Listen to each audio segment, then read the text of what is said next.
Ladies and gentlemen, my name is Dan Oronje. Welcome to my channel, Jotelo. Today, again, it's just the second day after we buried the enigma, Raila Amolo Odinga. And there were some things that we touched on. Some of these things were taboo that we could not talk about. But some people even brought them right in front of the body of Raila Amolo Odinga when he was lying there in state or in casket, or as he was waiting to be laid down. Some people said, oh, I've never betrayed Raila and I'll never betray him. And now I'm going to give all my support to who? To someone else. So it means that people already started talking about the succession of Raila. I talked a little bit about it, but it was in as far as safety was concerned. And filling in the gap that could have actually caused more divisions during that time. So I want to talk about the succession of Raila. But before I do that, I want to say I don't make these videos so that you like it. I don't make this video so that you subscribe. I make this video for information. I'm hoping that my video can inform and educate somebody. Therefore, if you share it, I'll really appreciate it. The first thing I want to say before I go into the Raila succession is about closure and reconciliation. We just buried somebody who has gone through so much in his life. Why is he the enigma? Why was the funeral the way it was?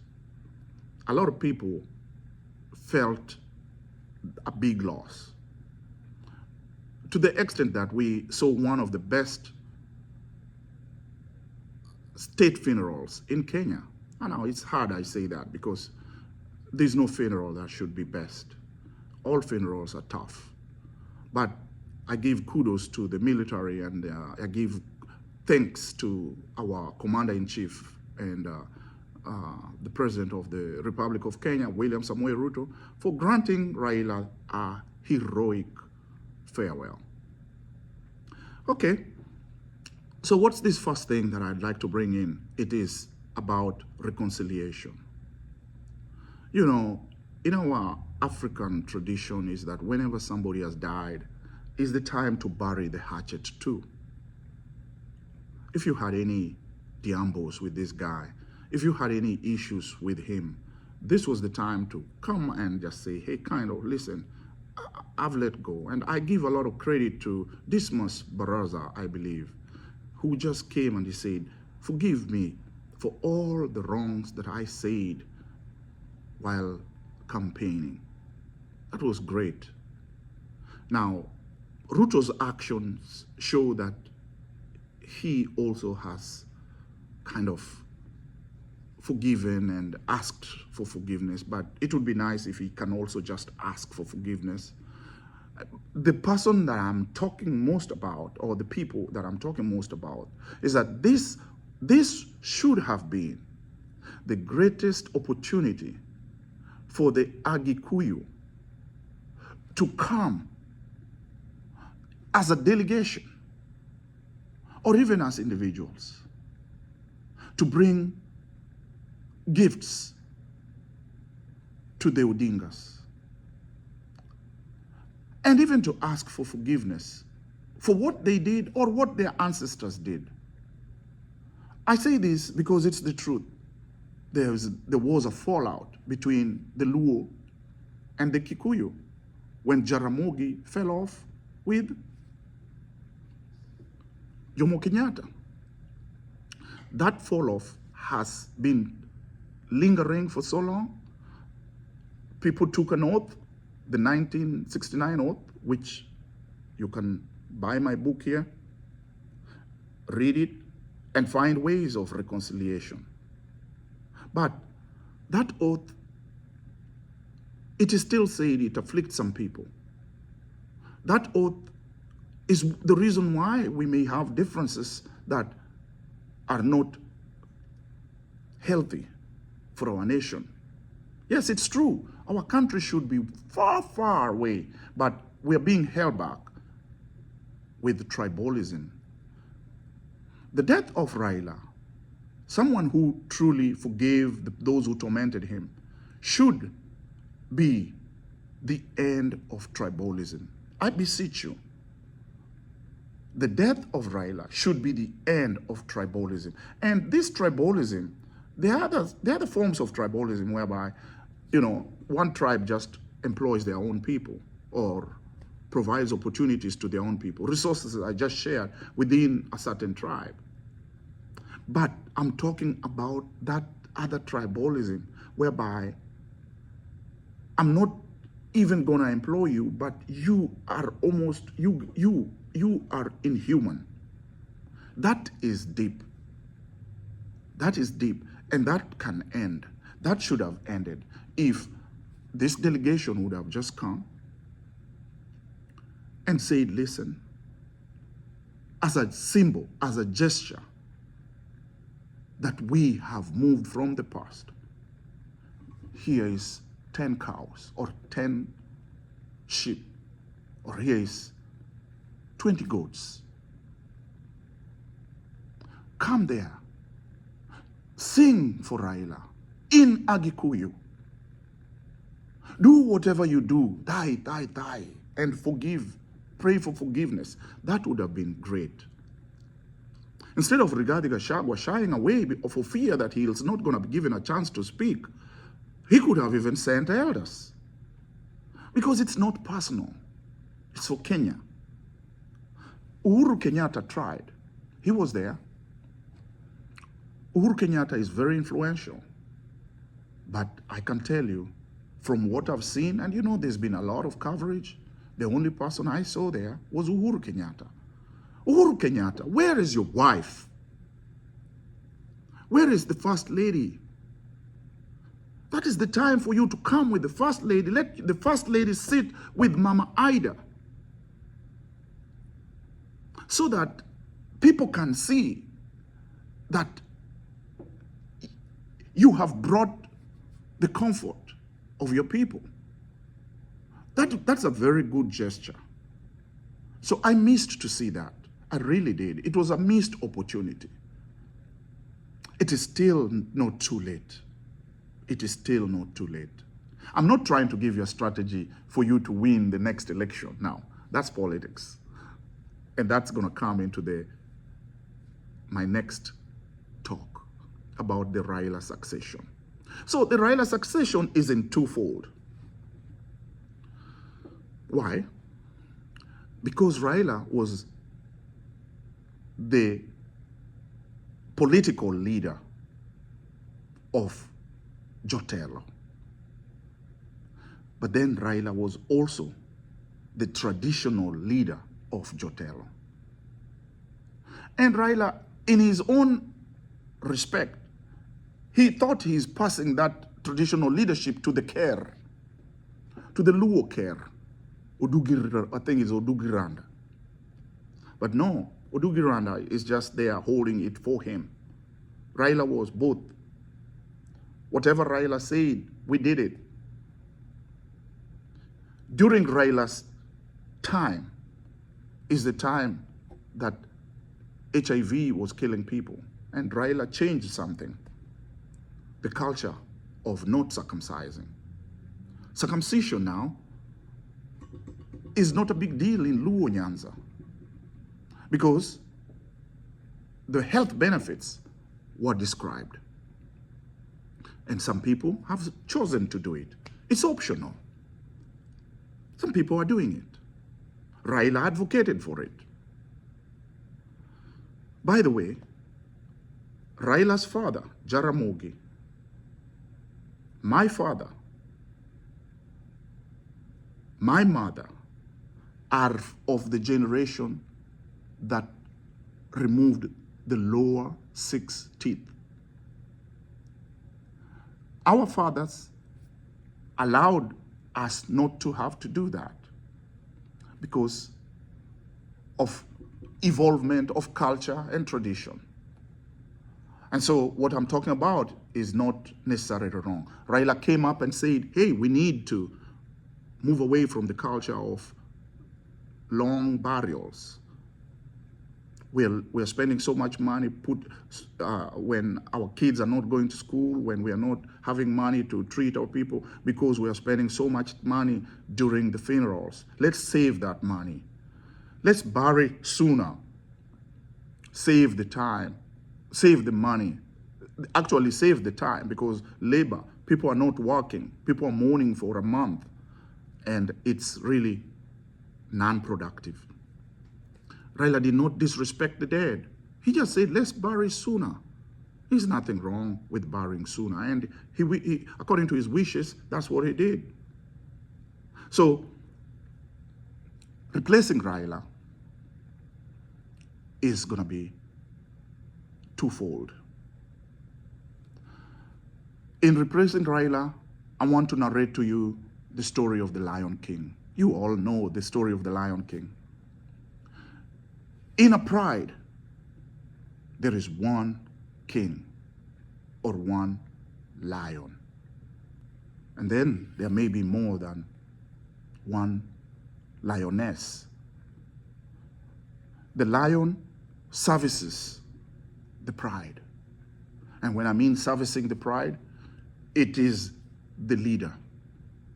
It offers protection, it helps to hunt, and it is there for procreation. When the lionesses become pregnant, they deliver the cubs, and the cubs grow, and they become boys. But the moment their voice is about to be tough or big, the lion kicks them out for them to go and become their own man. And they go. They learn to hunt. They learn to date. They learn to find their own food and all that. But then at some point, they may come back. Or they may find their own pride. So I want you to pay attention here. When the cubs come back, or when they now are adults and they find their own pride, they find other lionesses there, they'll either kick out the lions that were there, that were now old and not performing, and they will start servicing the pride. And sometimes the pride is not acceptable. Sometimes they're not agreeable. And that's when even the craziest thing happens. The lion kills the cubs that he found there because the lionesses have refused to mate. That is the story of the lion, the cycle of life. I believe you all know about Mufasa, you know about Simba, you know about Scar, yeah? So, let's use that analogy or that story and apply it to Raila. Raila was in a pride.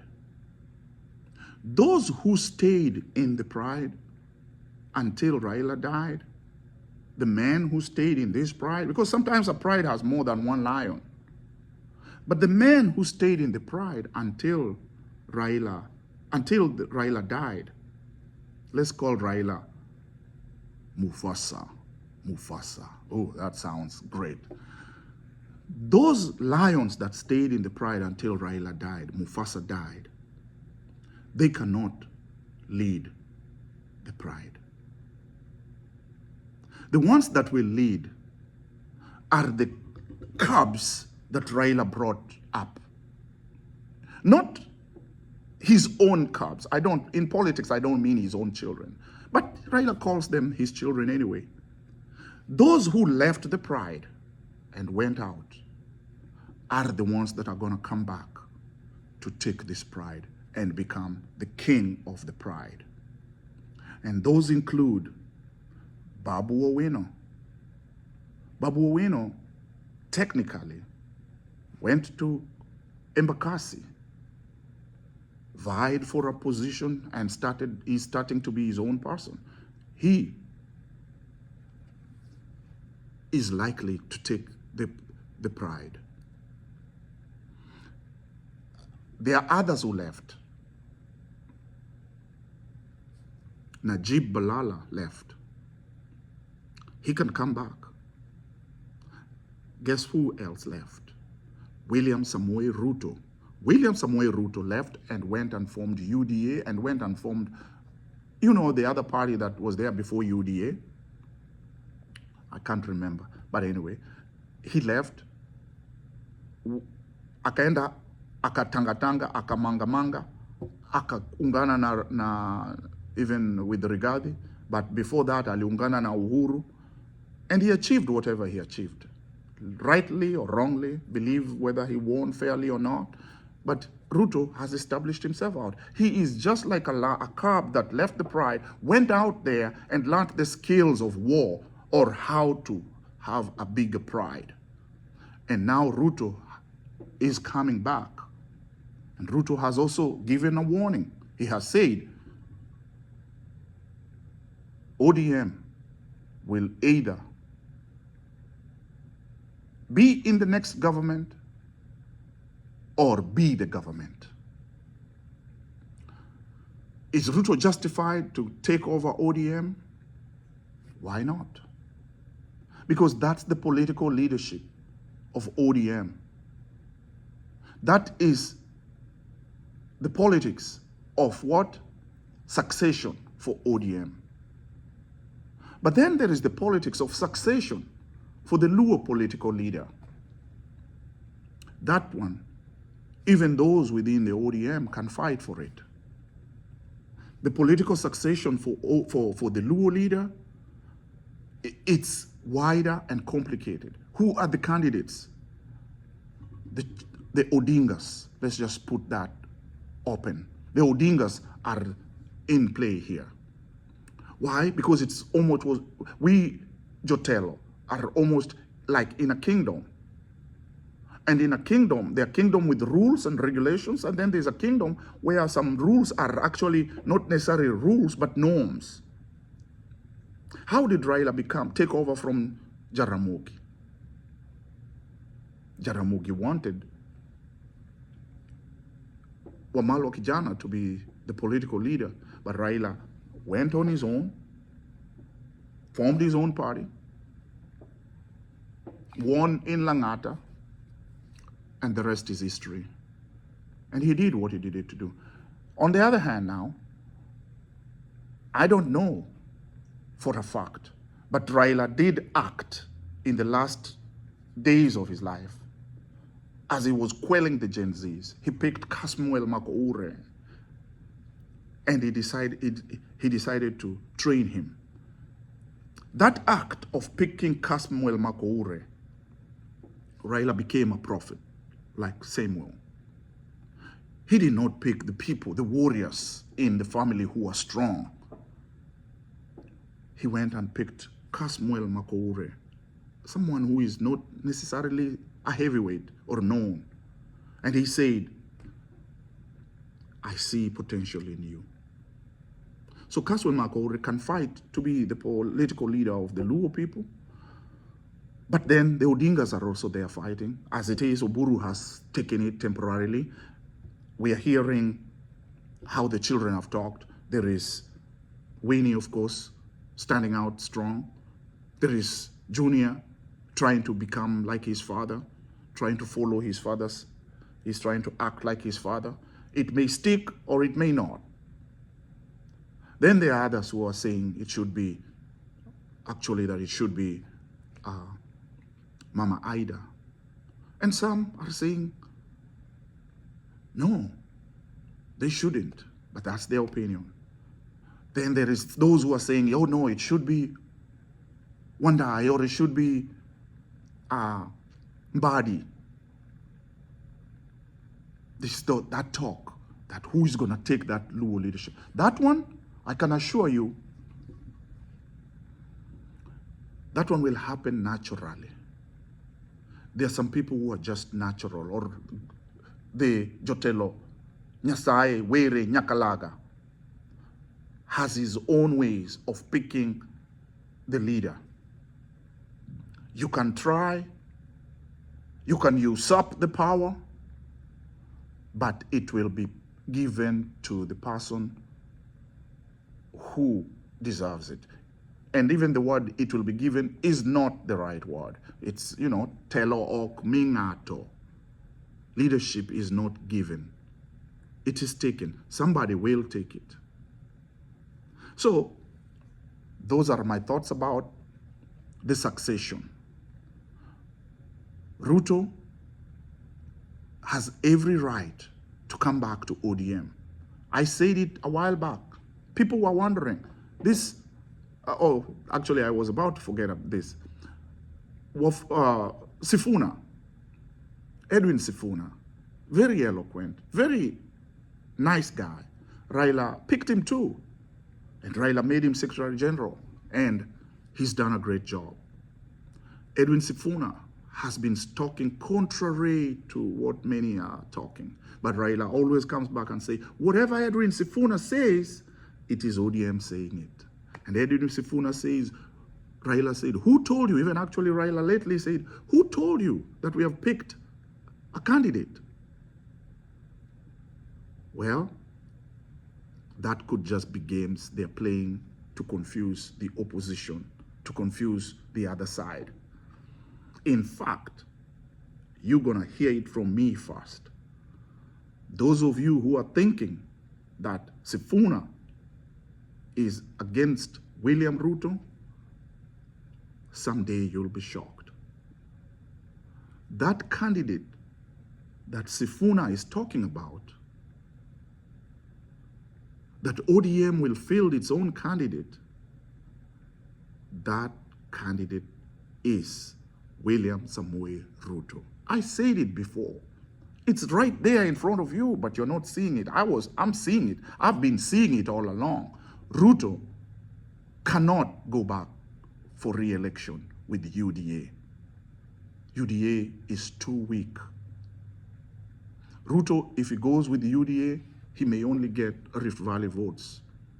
And that's true. And he may still win, because if all Luo Jotelo's area decide to vote for him, he'll get that. He can get all the Western or Luhya vote. He can also get the Maasai vote. He can get the Coast vote. He can get the Kamba vote, which I do think that even Kalonzo Musyoka is a cub that Raila kicked out of the pride, and it comes back and it helps. It helped that cub, Kalonzo, the cub, has come back several times to help Baba. And now that he's out there, he can come back to claim he is the king of the pride, of the political pride, because nobody is going to be the king of the Luo. Although it is possible. Why? Ladies and gentlemen, let me tell you something here. You know, I've written a book called Luanda Magere. And in this Luanda Magere book, it tells you the story of a legend, a Luo legend called Luanda Magere. This Luanda Magere, those days, the Luo and the Lango fought. And Luanda Magere was killed by Jolango. How? Let's not go so far into it. You can read the book. But if you ask yourself, nations that fight come into a treaty. I'm beginning to see the Luo and the Jolango coming together. After all, we've heard that Rigathi Gachagua calling the other cousins. Well, the Luo and the Kalenjins are cousins. We are Nilotes. We're cousins. So we may work together. And it is possible that if there's going to be a lot of intermarriages and we want to kill this tribalism, maybe the Luo will marry the Kalenjin will marry the Luo, and maybe Ruto can be actually the king of Jotelo, called Jogot. It's possible, but that's a dream. That's just myth. That's talk. But the truth of the matter is that Kalonzo can come back, who was this guy from the coast? I've forgotten his name now. Ruto can come back. They can all come back and fight and win. I want to end by just saying something here that many are not saying. I'm sure you've thought about it. But had the mountain voted for Raila,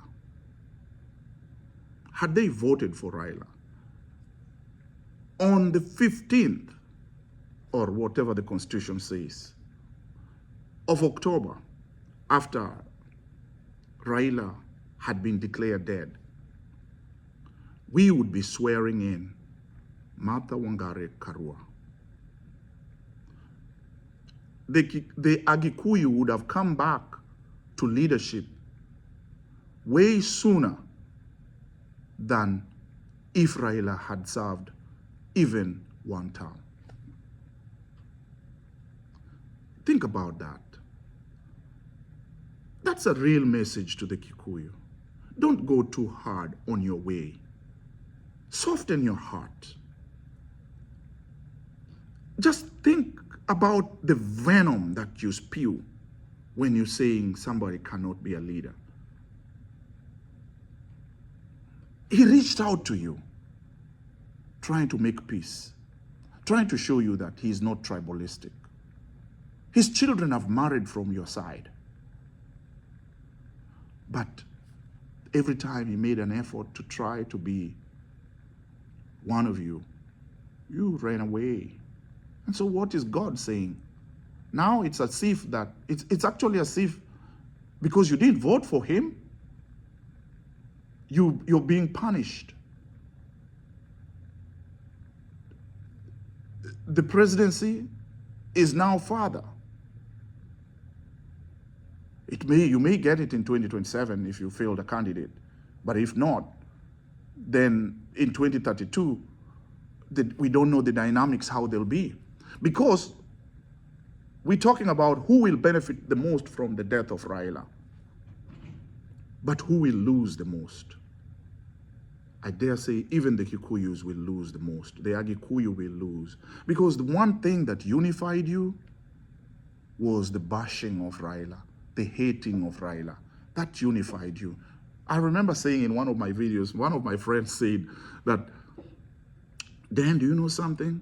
We don't want Raila. We moved away from even our own Uhuru when he sided with Raila. Why? Because we don't like him. And they say it's not just that we hate Luos. No, it's Raila we don't like. And we don't like him and we don't want him. And we don't want him to the extent that if a child in our place refuses to eat, we put the food there, tunamwambia, we kula hiyo chakula. Kwa sababu unajua usipokula hiyo chakula, Raila anakuja. That's the extent of the way they use the Raila threats and hate. They instill it to the children. I'm not talking tales here. I have very close Kikuyu friends whom I share texts with. I can show you the texts that they were sharing, telling me about that. So now Raila slept, the Kikuyu, there's no reason to continue the hate. If it was Raila, he has gone. Don't go with the politics of Kikuyu hate. You too can benefit from the win that the death of Raila can actually bring to us as a nation when we come together and mourn the loss of a great leader. Ladies and gentlemen, let's leave it at that.